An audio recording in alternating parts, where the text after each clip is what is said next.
С вами словарь жестов. Как читать мысли без слов. Раздел «Адаптация». Какой вывод можно сделать, исходя из вашей манеры скрещивать руки на груди и держать телефонную трубку при разговоре? Эти два неизменяемых жеста рефрена можно увидеть практически всюду и всегда. По ним можно определить 4 типа характера. Индивидуалист, не считающийся ни с кем. Человек, стремящийся к самостоятельности. Человек, стремящийся к консенсусу. Человек, зависящий от мнения других. Мы предлагаем пройти короткий тест, где по двум жестам-рефренам вы сможете узнать больше о вашем характере и его особенностях. Просто переходим по ссылке в комментариях и выбираем: правая или левая рука сверху? Правая.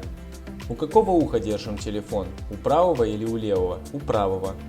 Я человек, стремящийся к самостоятельности, а вы?